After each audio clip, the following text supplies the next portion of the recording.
How's it going, guys? This is Seth Tallman, aka Earth of Heretic-Gamer, releasing the first of a new video series for HD that's all about reviewing retro games.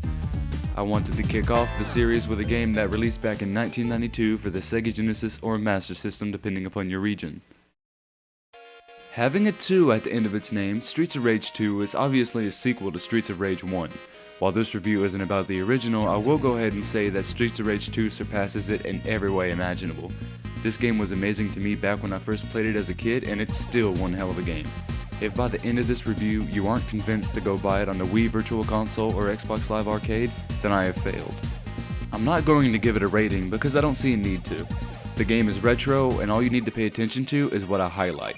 I'd give it a 10 anyway. I'm biased like that. Sit back, relax, and let me tell you why Streets of Rage 2 is the best two-dimensional beat-em-up ever created. When you boot up the game, you'll see an introduction involving some backstory. The basic plot is that Mr. X, a villain from the original, is now back and has kidnapped Adam, a character from the original. There's really no need to pay attention to the plot because this game could be stringed together in a way that makes zero sense and it would still be a title for the ages. The intro is pretty nifty though.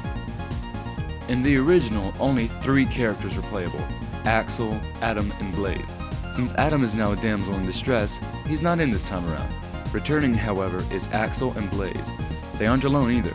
Joining them is Max, a wrestling friend of Axel's, and Skate, Adam's little brother. Every character has advantages and disadvantages, and this is all laid out for the new people in the form of star ratings on the character select screen. Axel is the most balanced of the bunch. Max is all about strength. Blaze is like Axel doing a cartwheel and a Kamehameha wave, and Skate is extremely fast but very weak. Another unique feature is the specials. No 2 characters have the same special, and some are more useful than others. There are 3 types of special in the game: the non-energy draining one, the energy draining one, and the one that drains energy only if you connect. The non-draining one is pulled off with a double tap of the D-pad and the attack button. This one you will use most, considering that no energy can be drained and it's very useful in nearly every situation. Then there's the specials that take your energy away. One only takes it away if it connects, and the other one is an evil twin that takes energy no matter what. Don't push that button by accident. You may be wondering what kinds of enemies you'll be owning with these special attacks. Truth be told, the standard enemies aren't that diverse. Colors vary, and so does difficulty, but in the end, they're all the same enemy. Let's highlight them, shall we? The enemies that appear most are Galcias, the denim jacket guys, Donovans, the shirtless angry black guys, and Signals, the annoying gay-looking punks. There are more enemies, certainly, but these are the most common. How do I know what to call them? Look to the top of the screen. All enemies have names and energy bars. It's very cool, and though seemingly trivial, the game wouldn't be the same without it. The enemies have been engineered in such a way that they complement each other very well. I don't know if this was intentional, but let's go ahead and go with it. For example, the Donovans can uppercut you when you attempt a jump kick. Well, the only way to counter a Signal slide is to hit them with a jump kick. Put these 2 enemies in the same room and you have a recipe for disaster. A jumping kick hardly matters when you have weapons though. A katana, lead pipe, knife, and kunai are at your disposal.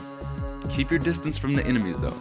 This will initiate a grab, and just like catching an STD, when you grab, you lose your weapon. Speaking of annoying diseases, let's move into the bosses of the game. They are excellent. Everyone is a challenge, and they each require their own strategy to beat. Some of them don't make sense though, like this guy here. Is he an armored monkey, or a psychotic crack junkie who just escaped from prison? Either way, this guy sucks. So does this guy. Oh, and this one too. His name is Jet, and he appears way too often. It's like he's around every corner. Zoom, zoom, zoom. Ugh, you asshole. Sometimes things get really hairy when the game throws multiple bosses to you at once. Is it a cheap way to extract sanity from the player? You decide. Leading up to these bosses are some stages that are not only great to look at, but are very Beautiful fun. locations. The game takes you through several locales that vary greatly from stage to stage. One moment you're on an unfinished bridge, the next you're in an alien theme park attraction. I wouldn't go so far as to call them innovative, but damn they are fun, and at one point in stage 7, frustrating to fight on. It isn't just the bosses and stages that are challenging about Streets of Rage 2, it's the whole game.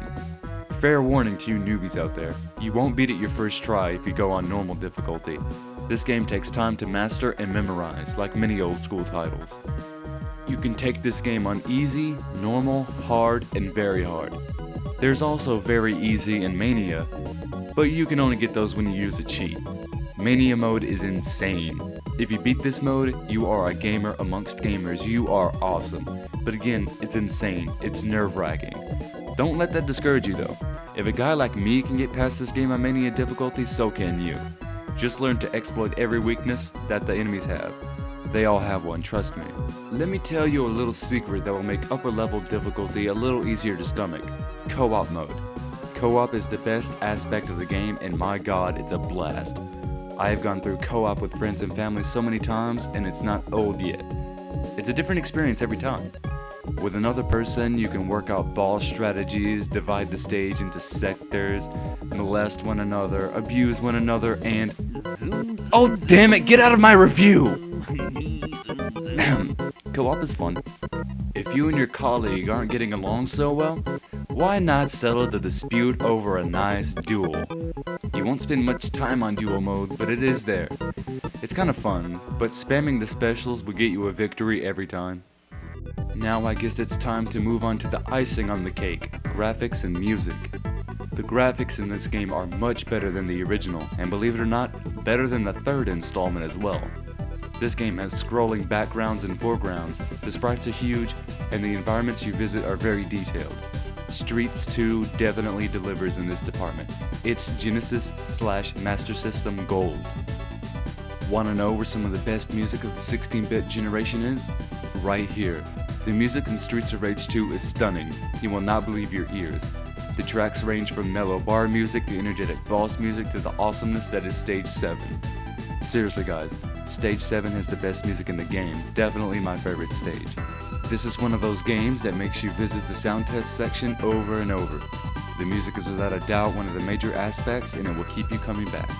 Speaking of coming back, from my personal experience, Streets of Rage 2 has infinite replay value. It's one of those old school games that you can play until your face goes numb. From the great single player to the even better co-op mode, this game delivers. It gave me great times when I was young, and it still continues to do so. I encourage you to go to the Wii's Virtual Console or the 360's Live Arcade and download this game. You won't regret it. It's timeless.